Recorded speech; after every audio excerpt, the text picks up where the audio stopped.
I want to talk a little bit, extend from what we were talking about today when we were talking about scarce resources, when we were talking about how do we allocate scarce resources to meet desirable ends. We're trying to figure out kind of what our desirable ends are. And I want to talk to you about something very exciting that's happening here in Vermont, that we're trying to move towards achieving what we call genuine progress. Not growth for growth's sake, but growth that feels like development, right? Not just simply quantitative expansion of the economy, but qualitative improvement of our lives and our well-being. So I'm going to dive right in with this question of growth versus development. Growth doesn't necessarily lead to development, and development can be quite different than growth. We can have qualitative improvement maybe without quantitative expansion. Yes, maybe? So there was a New York Times magazine piece a few years ago titled The Rise and Fall of GDP, Gross Domestic Product, and was trying to get at this idea, and there's been a lot of popular press pieces in the last few years since the 2008 collapse that are trying to sort of question, what are our goals as society, and what kind of models have we created? And for our class, we're thinking about what kind of business models can maybe move us more towards development that doesn't necessarily look like growth and that kind of constant, more larger and larger throughput through the economy. So here in this little caricature, economic high GDP man is superior to low GDP man, a bigger boon to his country, but is his life any better? So high GDP man, right, is working long hours, maybe working 2 or 3 jobs, shuffling kids off to school. His partner works as well, putting kids in daycare, a week of vacation at most, maybe less, especially if he's living the American dream, right? Very little vacation, long work hours, maybe 2, 3, 4 car payments, a house payment, a second home, right? This is the economic citizen. He's this boon to his country. But the caricature here is a guy, it could be a gal as well. Is this guy or girl living the good life, right? His well-being, his development. Is his life any better? Whereas low GDP guy, he's eating a peanut butter and jelly sandwich that was, maybe handmade, and he grew the food in his garden, and he's drinking beer under a tree, and he's not working. He's got all this leisure time, and he spends time with his family, and maybe him or his partner, they homeschool their kids, and they spend a lot of time, and work is not as much of a focus as play. He has his home garden here in the backyard, and he's got his weekends off, and what a bum, right? Low GDP man's not really contributing to his economy, but is his life any better? I threw this chart up today, right? This is what we call a pre-analytic vision, right? Before we do analysis, before we sort of pick the beast apart, how do we think the world works?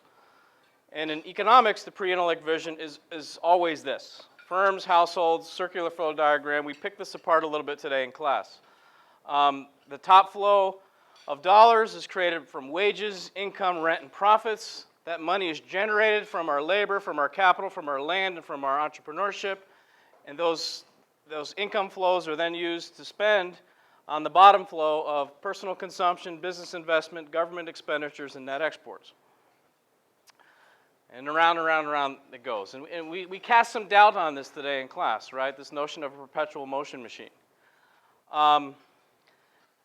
We didn't always have GDP. We didn't always have macroeconomics. Coming into the Great Depression, there was really no macroeconomics. It was micro only. Macro was considered to be laissez-faire. The economy will take care of itself.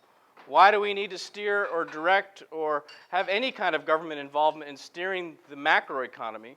The macroeconomy is just simply the sum of the parts, the microeconomy. And coming into the Great Depression, therefore, we didn't really even have any accounting systems in place to track the health, the status, the growth of the macroeconomy. Franklin Roosevelt, you know what one of his main macroeconomic indicators was? He'd send his folks down and they'd count freight cars to sort of get a handle on the amount of economic activity happening in the economy. There was no GDP, there was no gross domestic product, there was no national accounting system. Out of the Great Depression was born a need to track the economy better, right? Was born a need for a macroeconomics, a need to really understand that, hey, this macroeconomy could get stuck in ruts from now and then, and there might be a role for government to intervene, stimulate the economy, and get it going again. And so therefore, national income accounts were born. In the 1940s, coming in and out of World War II, these national income accounts were refined even further to be product and expenditure accounts. Really much more fine-tuned accounting of economic activity, okay? This is where you get all of these SIC codes and these different sectors of the economy to really understand how do we plan to shift an economy from peacetime to wartime back to peacetime again. You really need some measures to figure out how to do that, how to move this economy from one direction or another. The post-war boom out of the 50s and 60s, we get the development of input-output tables to really understand how different sectors of the economy buy and sell things from each other. Capital stock estimates to really understand the source of future growth, as some of that income that's created is translated into savings, which is then translated into investment, which creates the capacity for future production. More detailed and timely state and local personal income estimates. So now the states are starting to use this tool, and this tool of GDP is starting to be exported around the world as a system of national accounts. The 60s and 70s brought about accelerating inflation, so we really needed to do a better job of measuring price, right? If we want to understand economic activity, we don't want to just measure prices going up. We want to actually know the physical production of goods and services. So we had improved measures of price and inflation-adjusted output that comes out of the 70s. The life and time of these economists and the life and times and the issues of the citizenry of each of these decades called for new measures of the economy. In the 80s, internationalization of trade and services, there was a lot of effort put into the expansion of estimates of international trade in the GDP accounts, in the national accounts. Coming into the 90s, of course, with information technology, expanding financial services, the finance sector is becoming a growing part of GDP. We need better metrics of how do we sort of measure services instead of just product outputs, as the United States in particular is becoming less of a manufacturing base and more of a service-oriented economy. We get into quality-adjusted prices. How do we sort of account for investments in other things like computers and software? Different updates on measures of high-tech output and banking output. As we come into this last decade, in the 2000s, a lot more focus was put on climate change, natural resource scarcity, some work on green accounting. In the late 90s, Al Gore leads a commission that's really looking at greening the GDP accounts, right? If you own a business, one of the big deductions you take every year is the depreciation of your capital assets, right? Your buildings, your machinery, your car fleet. You depreciate those things. It's an expense. We don't do that as a nation. We deplete our natural capital assets, for example, our soils, our non-renewable resources, our minerals, our oil. We draw these things down, and there's no subtraction from the books. And so a lot of the attempt in the late 90s and into the 2000s was to sort of account for both the income flows from the economy, which GDP does quite well at, but also the depreciation of our capital stocks. So here we are, right? Coming out of what some have called the Great Recession. Our life and time, like what are we gonna, what's the latest? What's the new metrics? What's the way we are going to measure economic progress? We're going to measure the delivery of the quality, the development, all the aspects of what the economy can do for us. Coming out of the 2008 crisis, Thomas Friedman, the Pulitzer Prize-winning writer for the New York Times, wrote, "What if the crisis of 2008 represents something more fundamental than a deep recession? What if it's telling us that the whole growth model we created over the last 50 years is simply unsustainable economically and ecologically, and that 2008 was when we hit the wall, when Mother Nature and the market both said no more? So I couldn't think of a better quote to really try to understand, all right, what does our life and times look like, and what are the metrics and what are the reforms to income accounting that we're going to need to get better ways of measuring so-called progress? This has been picked up. I'm not saying anything new here, right? The press has really covered since 2008 all of the stories around, is the growth model broke? And if so, how? And what are we going to do about it? The sustainable economy, getting ready for a no-growth future, fear of following the specter of a no-growth world. Wall Street Journal, new limits to growth revive Malthusian fears. Let growth cater to need, not want. The Nobel-winning economist Paul Krugman, running out of planet to exploit. The folly of growth. World is facing a natural resources crisis worse than the financial crisis.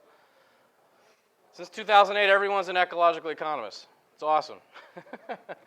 Ecological economics all of a sudden is kind of becoming more mainstream, right? Really thinking about the resource scarcity and what it ultimately means for the long-term viability of this growth model, as measured by GDP. So, as I said in class this morning, economic growth, the economy, as measured by GDP, is it our servant or our master? Samuelson, the first Nobel Prize winner, wrote in his textbook that without measures of economic aggregates like GDP, policymakers would be adrift in a sea of unorganized data. And that's how it was in the 1920s and 30s, right? Like, how's the economy doing? I don't know, but it looks like a lot of people are out of work, and factories are sitting idle, and we don't know what to do about it because we don't have good measurements of what's going on. The GDP and related data are like beacons that help policymakers steer the economy toward the key economic objectives. So, what are our economic objectives? Because we've been living in a world where the key economic objective was more. More GDP, right? More stuff.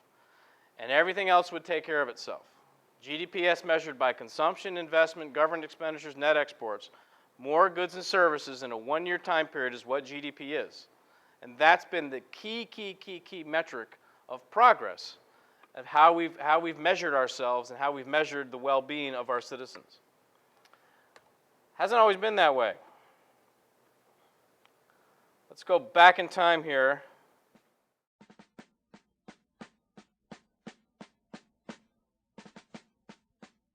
Too much and for too long, we seem to have surrendered personal excellence and community value in the mere accumulation of material things.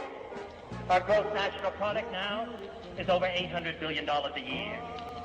But that gross national product, if we judge the United States of America by that gross national product counts air pollution and cigarette advertising and ambulances to clear our highways of carnage. It counts special locks for our doors and the jails for the people who break them. It counts the destruction of the redwoods and the loss of our natural wonder in chaotic sprawl. It counts napalm, and it counts nuclear warheads and armored cars for the police to fight the riots in our cities.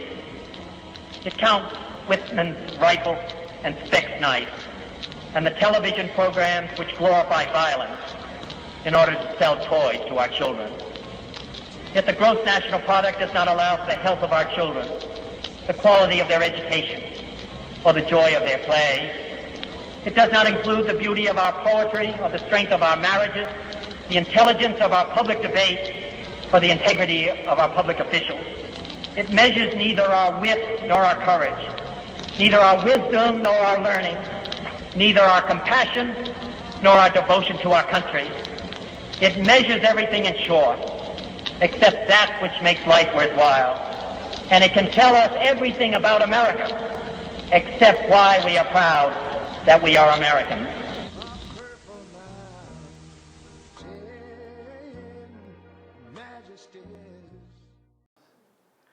So this was Robert Kennedy, right, in the 60s, saying, hey, is this all what it's cracked up to be? This was developed kind of coming out of the Great Depression, and we really needed the birth of a new macroeconomics, and we needed to understand and track. But as this GDP morphed into something that it was never designed to be, the all-encompassing measurement of our welfare. This is Kennedy, right? Let me do my math here. Almost 50 years ago, right? Saying, hey, is this the best metric? So we've had a lot of attempts to get to broader approaches of economic well-being since Kennedy's speech in the 1960s. Some of these could be categorized as adjusting GDP. So let's admit that consumption contributes to well-being, right? I mean, it certainly does. And we talked this morning in class about, to a point and what kind of consumption, and we gave examples of the sorts of things where we see the economy moving. But can we sort of adjust this consumption metric to account for things that we want and to take out things that we don't?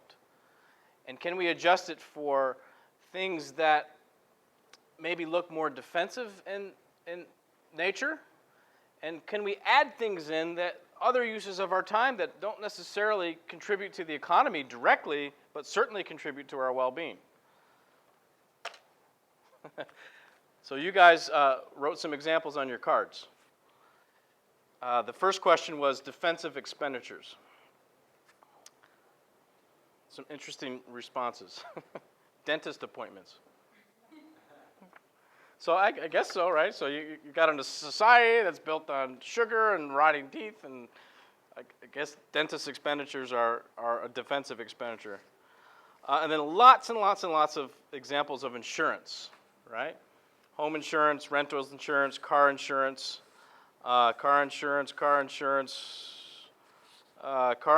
student loans and insurance, car insurance, wow. Insurance, healthcare, car, home insurance. Rent, health insurance, out-of-state college tuition is a major personal expense to me. All right, especially here at UVM. I don't know that's a defensive expenditure, but perhaps. There's a very specific one, giving money as a graduation gift. There are lots of things that we spend money on that are defensive. The things that I traditionally are counted as defensive expenditures are like expenditures on crime prevention, right? So if you live in a very unsafe society, you have to spend money on alarms and on locks and on things like this that are defensive in nature. Should that be a good part of our well-being, right? So an unsafe city, high crime rate, is kind of perversely good for GDP. Because you got to spend a lot of money on these things that you otherwise, so it creates production, right? It creates expenditures. It creates a need. Air pollution, water pollution. Defensive expenditure is, defending yourself from those with air filters or with water filters, or the money that you spend personally to sort of defend against these so-called externalities that weren't incorporated into the price of these goods that we buy and sell. I guess car insurance is a good one. I mean, if you live in a city with very high accidents and people are in traffic all the time and they're crashing into each other, and this is good for GDP. It generates activity. It's really good for GDP. But is it good for the well-being of our society? How about things that we spend our time on that aren't counted in income terms? Recreational activities. Canning jams, jelly, pickles. School activities. Leading Bible studies and church events. Playing with my daughter. Cooking. School. Getting enough sleep. That's a good one.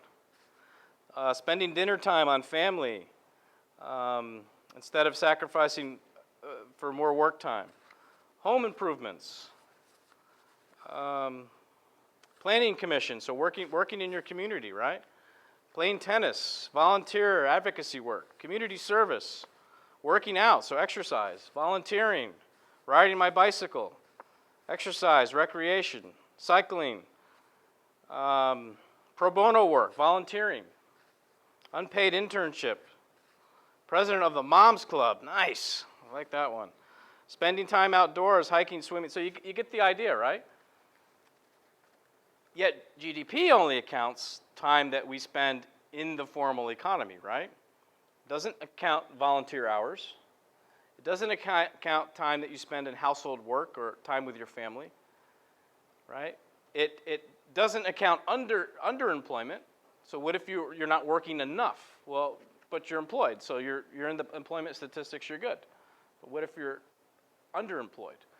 Or what if you're overemployed and you're sacrificing leisure for more labor, right? These are the examples that you guys are giving that aren't counted in GDP.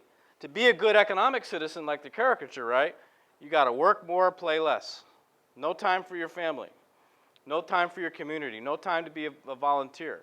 So becoming a good GDP citizen is quite different than my notion of being a good citizen. So these measures are attempts to sort of adjust for things like that. The measure of economic welfare was done in the early 70s. The Index of Sustainable Economic Well-being was the first attempt of really trying to kind of capture all of these dimensions of our social lives and our work lives and the externalities of our production choices and et cetera. This was done by Herman Daly and his colleagues, one of the fathers of ecological economics, and was done in national level studies for the United States, UK, Sweden, Chile, Germany, Austria, Netherlands, and about a dozen other countries. The more recent version of ISEW is the Genuine Progress Indicator, which was done all through the 80s and 90s for this whole set of countries. This is what the ISEW, the early studies, looked like before the Genuine Progress Indicator, this index of sustainable economic welfare. You can see the US in the top corner there. GDP, growth as measured by GDP, going up, up, up, up, up, right? Growth as measured, or progress as measured by ISEW, flattening in the mid-70s and really never recovering. Same result for Germany, although a little later, Austria, although a little later. Similar result for UK, Chile, Sweden. Sweden, the ISEW tracks with GDP a little bit longer, but starts to break apart in the 90s, and the Netherlands. Here's a more detailed look at GDP versus GPI. This is the sort of modern equivalent of ISEW, Genuine Progress Indicator, across a number of presidential administrations for the United States from 1950 to 2002. GDP growing, growing, growing, growing, growing, but this Genuine Progress Indicator that systematically goes through and subtracts out things that are counted as benefits that should be costs and adds in things, other uses of our time, for example, that should contribute to our welfare but aren't counted, and makes a number of other adjustments, for example, an adjustment for income inequality. And I'll show you all the details of this in a second. By this metric, you look at GDP growing, and there's some recessions along the way. There's a recession, a little dip in the mid-70s, another one in the late 70s, early 80s, another one in Bush 1 administration. If we stretch this out farther, another one at the beginning of Bush 2, another one at the end of Bush 2. This is a decline in GDP for 2 successive quarters is what defines a recession. By the GPI, we've been in a recession since 1975. And this data tracks with a lot of other data on subjective well-being, on quality of life, going out and asking people, how are you doing? We've been doing, the US has been doing a quality of life study since the 1950s. And it was never any higher than it was in the 1960s, and it was flat or declining since. Yet our material standard of living keeps going up, up, up, up, up.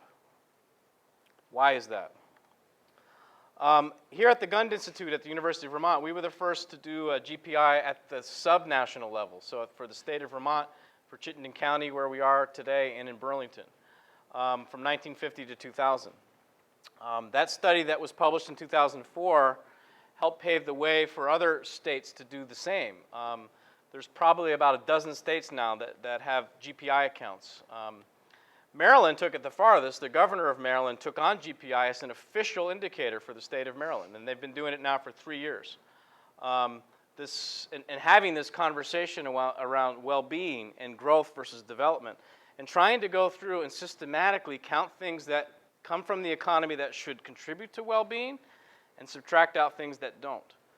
And I'm proud to say that last month, earlier this month, the governor of Vermont signed into law the first law in the country that actually legislates GPI. So Vermont is the first state in the country that has a law that requires the development of a GPI, that the Gund Institute will be working with the state of Vermont over the next few years. Maryland was the first to do it through the executive branch. Vermont's been the first to do it through the legislative branch.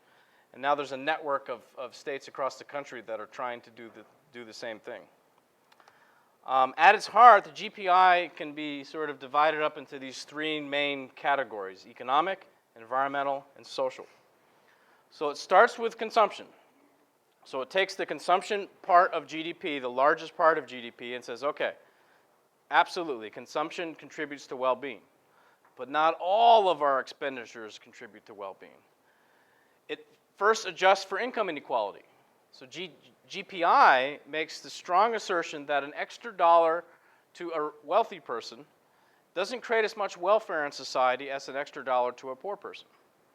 And so it indexes income inequality, and as the gap between the rich and poor gets larger and larger, GPI gets penalized, whereas GDP, of course, doesn't. It has nothing to do with income distribution. As you go down the economic indicators column, it recognizes that consumer durables, things like phones and washing machines and automobiles that should last a little long, contribute to well-being. There are services from consumer durables that contribute to well-being, but there's also a cost to replace these things. And a good society, a society that is progressing, should have things that last, right? Someone gave the example today of our cell phones that are timed to break right at the end of the warranty, right? And so that you got to replace them. That's good for the economy as measured by GDP. To have an economy that chews through resources, that maximizes throughput, not minimizes it, and creates a lot of economic activity. Things that wear out and break down often is good for the economy. But is it good for progress? And is it good for progress in a world of finite resources? So those are some of the examples down the left-hand column. In the middle, environmental indicators, we need to adjust for these externalities that come along with our costs of production, right? When we produce things, we create water pollution, air pollution, noise pollution. We degrade our wetlands. We convert our farmlands from one use to another. We convert our forests from one use to another. These things should be deductions, right? We should realize them as deductions to our capital assets. In GDP, we ignore them entirely. They're all counted as a contribution to increasing our well-being as measured by consumption. In GPI, they're subtracted out. We shouldn't live in a world where oil spills make GDP go up, or hurricanes make GDP go up. Right? One of the booming places in America right now is Louisiana. Oil spills and hurricanes, right? You got to spend money to clean them up, and you got to rebuild. It's a good thing for the economy. Let's get more hurricanes. Let's get more tropical storm Irenes. That's been a good thing for the Vermont economy, and it will be for the next few years as we spend a lot of money. Is it good for our well-being? And on the social side, value of housework, the cost of family changes. The United States has the highest divorce rate of all industrialized countries. This has been fabulous for our economy, right? Why spend money on one household when you can spend it on two? But is that good for our well-being? These are hard things to measure, gang, right? They're hard things to get at, but we've got to try. Cost of crime, personal pollution abatement, the value of volunteer work. So some of these are additions, some of these are subtractions, like the loss of leisure time. So when you do this for Vermont, the story is a little bit different.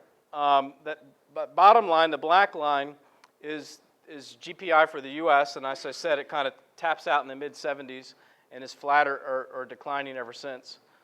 Vermont at these three different scales has been able to sort of track better with growing GDP, but we're showing signs of kind of leveling off as well, as the costs of growth are starting to outweigh the benefits of that growth. We're a small state, we're a rural state, low population density, so you can imagine as you add and subtract all these things that the costs of growth aren't so bad as they would be in a place like Maryland. We've also done a very similar study for Ohio, and Ohio looks much more like the US graph, where the costs of growth have started to overwhelm the benefits of that growth.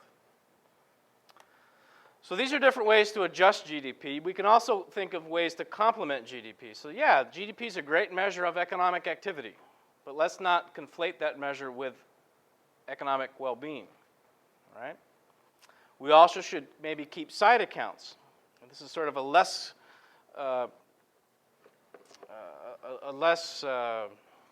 what's the word I'm looking for? Risky way of doing it. Let's keep GDP in place, but let's measure our capital stock. So for example, Norway has these sustainable development indicators. They have satellite accounts, so that as you're tracking the growth of the economy, you're also tracking the economy's assets. And if growth is coming at the expense of drawing down assets, then you're in trouble. Right? Sustainability must mean living off the interest, not living off of our balance. Right? If you were given X amount of money to live on until the day you die, you got to time just exactly right how you draw down that balance over time, or you need to live off the interest. What we're doing in society is we're drawing down the balance sheet, and we're using more planets than we have to sustain ourselves. I showed this graph earlier today. It's much more complicated than that simple circular flow diagram. We've got to put the economic system inside the ecological system. We have to think about all of these different bundles of capital, not just manufactured capital, but social, human, and natural capital. We got to recognize that there are very difficult choices to make as we switch one kind of capital stock for another, and there are ultimately limits to substitution. And one of those big limits is that all economic activity requires matter and energy from the natural capital side of the accounts. And without that, we can't do work. That all economic activity creates waste. That waste has certain kinds of external impacts back on the health and the sustainability of these capital assets. And ultimately, up here in the right-hand corner, we need to be having more holistic measures that look at well-being, not simply as more growth, and not simply a mindset of more is always better, but a mindset of more of what? Quality or quantity? There's also a lot of work being done on relationships between GDP and other kinds of measurements, like subjective well-being, so-called happiness studies. Here in Montpelier, we have Gross National Happiness USA. It's a national organization that's built on the model that they have in Bhutan right now, that is trying to move in small steps towards happiness accounts, right? Not just GDP, but let's ask people in a systematic way, month to month, year to year, how they are doing, and use that data, survey-based data, to track against government investments, economic development, etc. And so we're trying to do something similar here in Vermont at the community scale, and actually tie that to better budgeting practices. So the state of Vermont spending money on X, Y, or Z, is that contributing to our well-being, and how? Well, let's measure it. Let's ask people, and let's tie this to our budgeting priorities. So I showed you this graph earlier today. This is probably one of the more famous studies, the World Value Study, that's teasing out this hypothesis that, yes, GDP, consumption, more money, more income per person contributes to well-being, but only to a point. And beyond that point, there are other things, and that's, if we start to sacrifice those other things, there may even be a point where happiness or well-being starts to go down as GDP grows, as is reflected by a genuine progress indicator. As I mentioned when I showed you the Robert F. Kennedy quote, this is not new. And this flurry of press that's come out since the 2008 crisis really looks a lot like the flurry of press that came out in the last big recession coming out of the early 1990s. When this article was published in Atlantic Monthly, if the GDP is up, why is America down? I think that article could be published today, right? I don't know, you all are from very different places and different communities, but when we hear that the economy's recovered and it's growing again at 2-3%, and does it feel like everything's fine?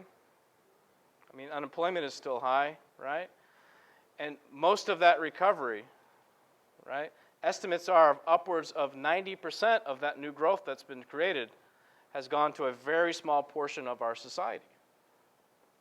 So keeping track not just of growth, not just of development, not just accounting for the costs and benefits, but really understanding how the benefits and burdens of economic cooperation are shared amongst all of us, right, is really, really, really where it's at. Let's start with wealth. This is data from Professor Ed Wolf at New York University, and he's been tracking for some time now, trying to understand the concentration of wealth in the U.S. And here we are. This graph is the share of wealth held by the top 1% in the U.S. from 1922 to 2007. And as we're coming into the Great Depression, right, wealth is accumulated, the record was 44%. So 1% of the population holding 44% of the wealth. And we all know what happened, right? It didn't take much to pull the rug out from that 1% for the whole house of cards to crumble. Wealth was massively redistributed in our country in the post-World War years, right? The miracle of the American experiment with democracy was the creation of this huge middle class, right? And wealth, by 1976, the top 1% only have 20% of the country's wealth. And then we changed the rules of the game in a big way. And we flipped a switch in late 70s, early 80s. And wealth started to go back up it looked like the pattern closer to the roaring 20s, getting up to as high as 39%. Wealth data is hard to come by. The latest that I could find was this 2007 number at 35%. I've seen some estimates that we've broken the 40% barrier again recently. So that's got a lot of us wondering, are we out of this Great Recession quite yet? And if we're back to putting a lot of the country's wealth into the hands of very few, is that in and of itself sustainable? Let's look at income. So wealth is a stock, income is a flow, okay? So this is a graph of real income based on census data that's looking at inflation-adjusted family income by quintile. So take the population and divide it into equal 20% percentiles, right? That bar to the right is carving out the very wealthiest 5%. And order them by income. And from 1947 to 1979, inflation adjusted, we had pretty sort of what you might call level growth across these quintiles. And the poorer quintiles actually grew inflation adjusted a little more than the richer quintiles. And there's the top 5% growing at 86% inflation adjusted. So like I said, 1980-81, we flipped a switch. Here's the graph from 1979 to 2003, inflation adjusted. The poorest 20% of the U.S. society isn't keeping up anymore. It's lost ground, losing 2% of inflation adjusted family income. The next quintile, 8%, 50%, 20%. The top 20% earning 51%, but if you carve off the top 5% of earners, it's a 75% growth in real terms from 79 to 2003. Over this time, U.S. productivity has gone through the roof.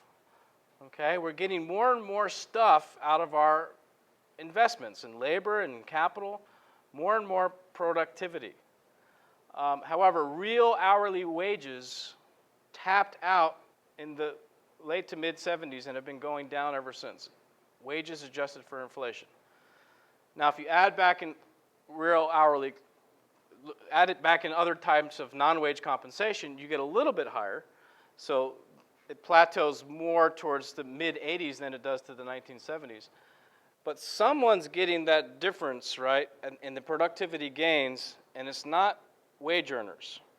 And if there's four sources of dollars, right, wage is what's paid to labor, rent is what's paid to land, interest is what's paid to capital, and profits are what's paid to entrepreneurs.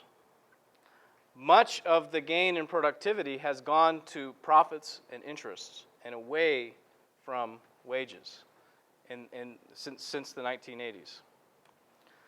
We can slice this another way. So this is some Congressional Budget Office data looking at average household income. The last one was looking at family income before taxes. There's the top 1% of earners in our country from 79 to 2007. And then the other lines there are the the quintiles again. So carving out the top 1% of earners, we get a different story. Again, adjusted for inflation. This is in 2007 dollars. What came up in class today around CEO pay? The U.S. is a real anomaly when it comes to CEO pay. We were hitting all kinds of records by the end of the last century, by the year 2000. Upwards of 500 times is a multiple of average workers' pay. And this is the graph in the U.S. from 1960 to 2007. The IT bubble burst took a little bit out of that, but we got going again in the early 2000s. And I'm not sure where it is today, but around 2006, we were still at about 350 times as a multiple of the average worker's pay to CEO pay. As I said, the U.S. is a bit of an anomaly. Here's some numbers. These are about 10 years old now, but these are some numbers for the U.S. in that heyday of a 531 multiple compared to other countries across the globe. Italy, Spain, France, Sweden, Germany, some very developed countries, right, with a multiple that is quite different than our own. We really, really stand out when it comes to CEO pay as compared to average worker. How does this sort of growing income equality in the U.S., and it is growing income equality, there's no other way to slice this data, how does this sort of pan out in terms of as compared to metrics of well-being, health, social well-being, etc.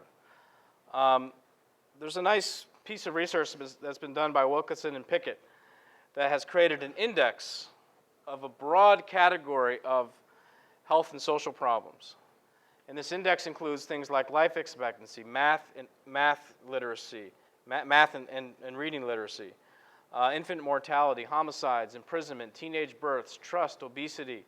So even getting into the nitty-gritty a bit more than GPI does. GPI still is hampered by it being a dollar-based metric.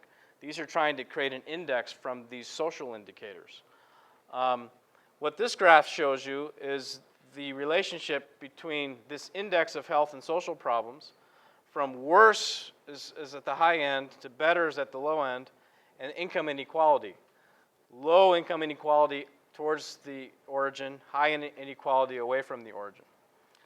So countries like Norway, Sweden, Finland, Denmark, Belgium are lower on the income inequality scale and also better on the index of health and social problems. And the U.S. is a bit of an anomaly here as well compared to this group of peers. We are way up there in the top right corner, worse across these different metrics with higher income inequality than our peer countries. Let's look at this within the U.S. though, because we're a big country, right? Health and social problems are worse in more unequal U.S. states. So same thing. On the high side here, worse is way up here, better is down here for the index of health and social problems. Here's little old Vermont. Down here, Vermont, New Hampshire, Minnesota, North Dakota, Iowa, Utah, Wisconsin, Alaska. This is this group of states now that are better on the index of health and social problems as measured by Wilkinson and Pickett, and lower on the income inequality brand of things. And believe me, this relates back to the politics of all this as well, which is another story. There's a lot of momentum around these ideas, okay? This isn't some wide-eyed Vermont ecological economist guy who's like living in this little Burlington bubble who, right? There's a lot of momentum around these ideas. I blasted some of the articles from the popular press that are really questioning the growth model. When we look at the political attention that's been coming in recent years, this Beyond GDP conference that was held pre-crisis in November 2007 by the European Commission was really sort of trying to understand, do we need to move beyond this World War II artifact of how we measure economic progress and move to something that reflects the realities of the 21st century? Some of you might know the Sarkozy Commission. The president of France put together a commission that had a number of Nobel laureate economists on it. It was chaired by Nobel laureate Joe Stiglitz, looking at all of these alternative indicators and coming to some conclusions around GDP isn't sort of the way to go.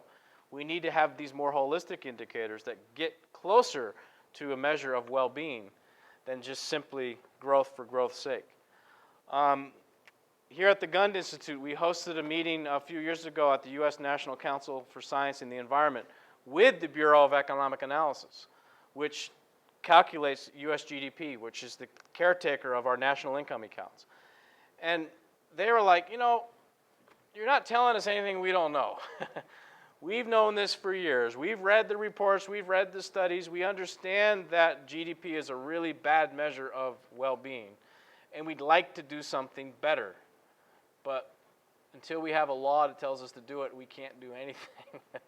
And so the conclusion of that meeting was tell Congress to tell us to start collecting better information, and we'd be happy to do that. There was a flurry of activity of this around during the Clinton administration because Al Gore took this on to really green the U.S. GDP accounts, but it really hasn't gone anywhere since. Therefore, the Gund Institute and other places have abandoned the national strategy and we've gone to the states. We really think that we could maybe do this by reforming state accounts, and then that would eventually sort of create the impetus to do this at the national scale. In April, the United Nations held one of their high-level meetings on the topic of happiness and well-being. It was represented by all their member countries, had people like Joe Stiglitz there, Bob Costanza, founder of the Gund Institute, 3 or 4 of our Gund fellows were down there talking about the imperative and the need, and the UN has since had a resolution that calls for this kind of massive economic accounting reform.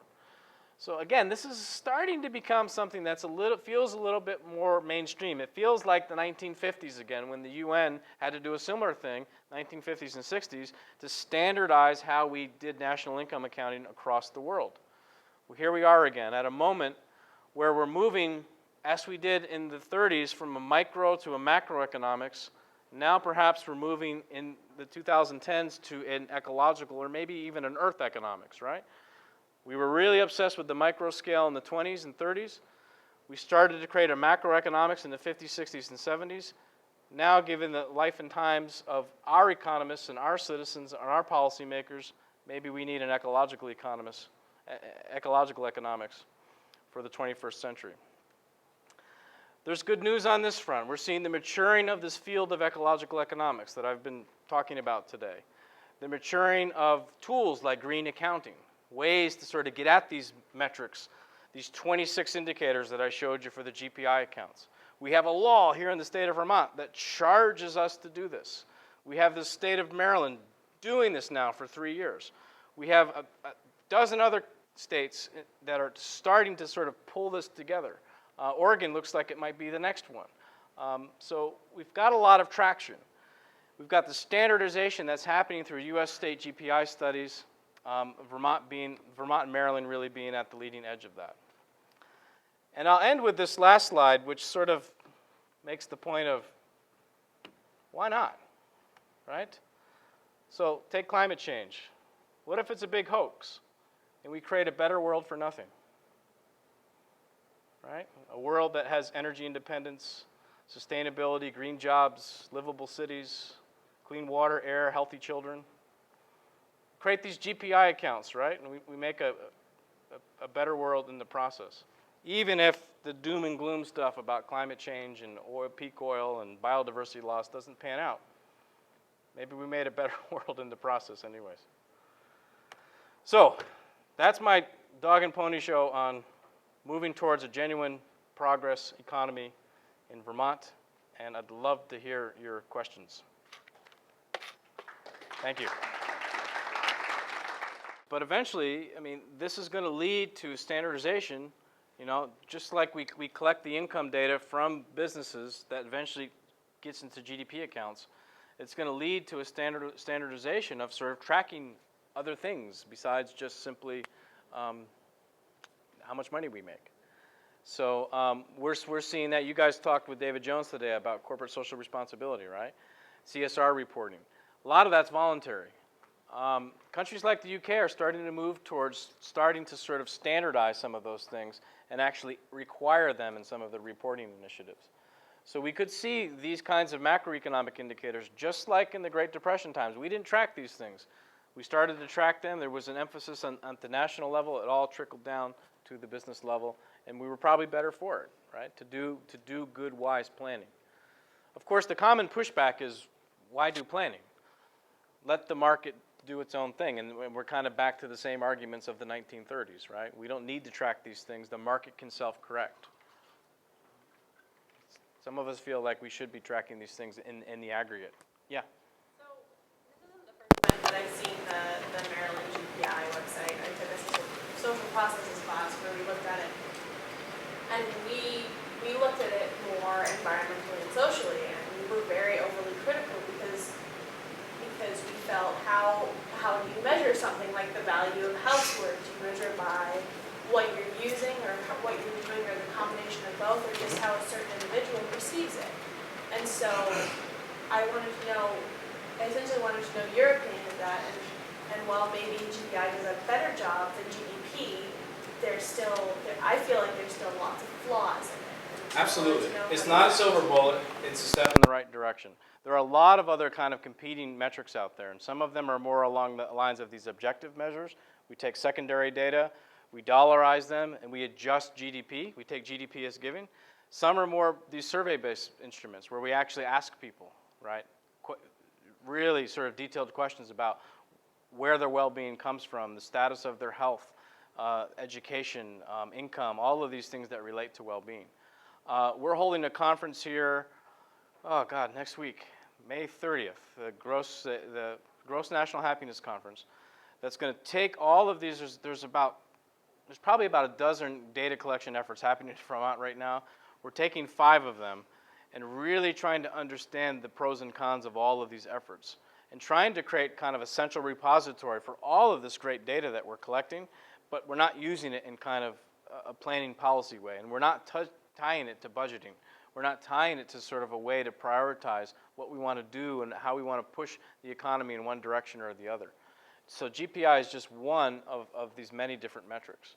But yeah, it certainly has its pros and it has its cons. It's an adjustment to a standard practice, though. Yeah, I just feel like especially if you're doing it to just ask an individual that your dollar measurements based on a person's answer could be so skewed because for me, doing dishes could be worth $20, and for household work could be worth $5. Household work is nothing more than an allocation of time, and then a wage rate has to be assigned to that time. So if you weren't doing the work, the assumption is you'd have to pay somebody to do it, right? If you had to pay somebody to do it, that would contribute to the formal economy. So you say how much time do you spend? Exactly. So the UN a number of years ago, related to this, has mandated time use studies all across the world. And that's one of the big factors that goes into GPI. How much time do you spend studying, sleeping, working, leisure, household work, right? And really recognizes that only one use of time, labor, is counted in GDP. All these other things aren't. So to get at a better sense of our quality of life, we need to have a good sense of how we spend our time.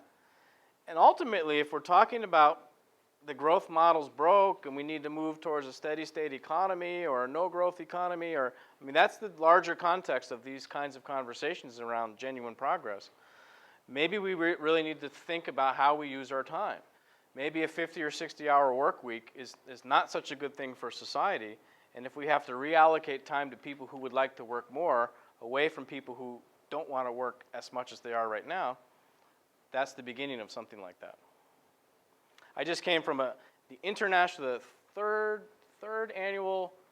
annual International Degrowth Conference in Montreal, where a group of really innovative social entrepreneurs are talking at lots of different levels in society about, let's not argue the details. Let's just assume that we're going to have to degrow, that we're in this kind of overshoot and collapse situation right now, right? That we've exceeded the carrying capacity of our planet, and that it's going to look like in the coming decades, as we get off oil, as we move to some of these energy sources that don't have as big a bang for the buck as oil did, let's assume we have to degrow.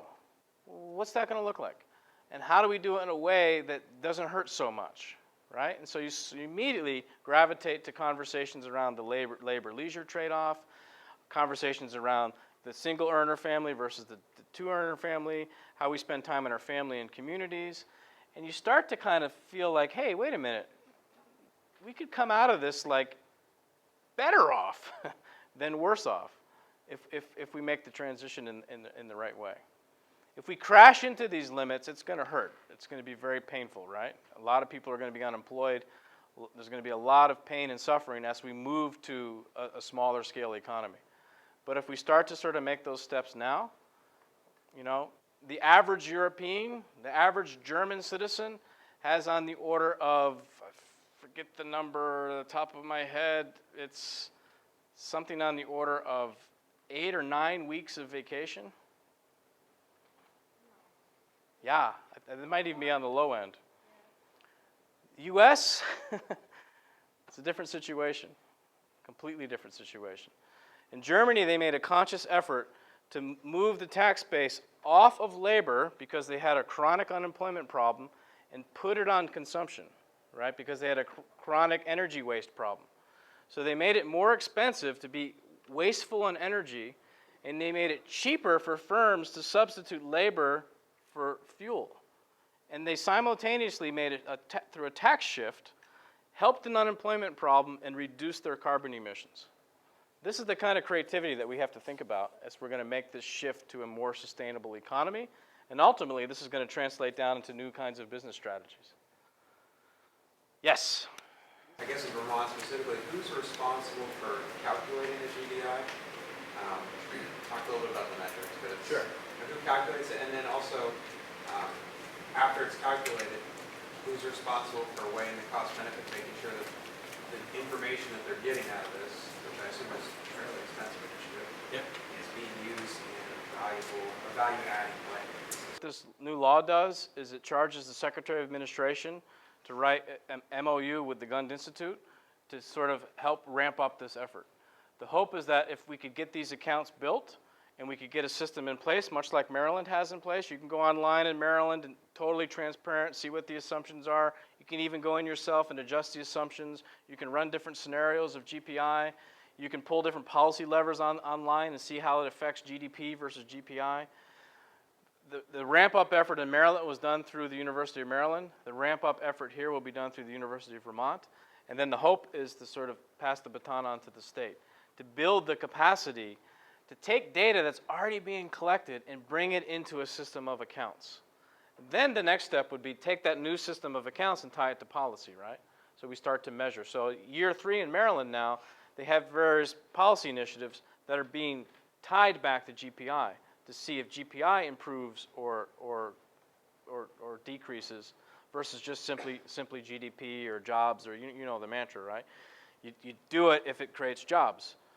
Well, what if it creates jobs in the kinds of economic activities that actually detract over the long run from our well-being or deplete our capital assets or et cetera, right? It's not a magic bullet, but it broadens the conversation, which we desperately need to do. I was floored, so I gave testimony twice in the Senate and twice in the House during the hearings for this law. And the state treasurer gave testimony, the state economist gave testimony, the Secretary of Administration, the Secretary of Natural Resources, the Labor Department gave testimony. All of these sort of broad government agencies in sectors of Vermont. Vermont Business for Social Responsibility put their support in. VPIRG, Vermont Natural Resources Council, all of these citizen groups that are widely represented in Vermont sort of got behind this bill and said, you know what? It's imperfect, It's still in this sort of trial phase, much like GDP was in the 1940s and 50s, but we better get behind better metrics because we need to measure what matters, and what you get is what you measure. And right now what we're getting is a big, bloated economy that doesn't necessarily create well-being. Yes? Was a step toward what they're working on now with the single-payer healthcare? I mean, I think these kinds of policy initiatives could be more accurately vetted through a set of indicators that has all these dimensions, right? So how does single-payer healthcare look for GDP versus GPI? How does energy independence? So Vermont is put down a pretty big, aggressive, comprehensive energy plan that commits the state to achieve 90% renewables by the year 2050 and 75% renewables for our electricity by 2025, I believe it is. The 90% renewables by 2050 is all of our energy, not just electricity, all of our energy consumption. So heating, transportation, electricity, 90% renewables by 2050. Now we need a broader indicator that's going to measure the impact of those kinds of choices, right? Because as we move away from non-renewables towards renewables, GDP says that might be good or bad. GPI says, hey, you get this sort of these bonus points by not drawing down non-renewable resources that can't be replenished that are ultimately unsustainable. So by broadening the indicator base, we'll be able to look at energy policy, health policy, other kinds of social initiatives, right, to see what the trade-offs are. Right now, the conversation around trade-offs is pretty one-dimensional, right? Does it grow the economy or shrink the economy? Does it create more jobs or less jobs? There's no conversation around does it create a more equitable economy, a more stable economy, a more sustainable economy, a greener economy that can last for centuries, not just years or decades, an economy that lasts longer than the next governor or the next senator's term, right? So we need these kind of indicators that can really, and then I think businesses are just going to line up and say, great, we've got a better indication now of how we contribute to the well-being of society, not just simply jobs, taxes, jobs, taxes, jobs, taxes. Other questions? Skeptics amongst you. Who thinks this is a bad idea?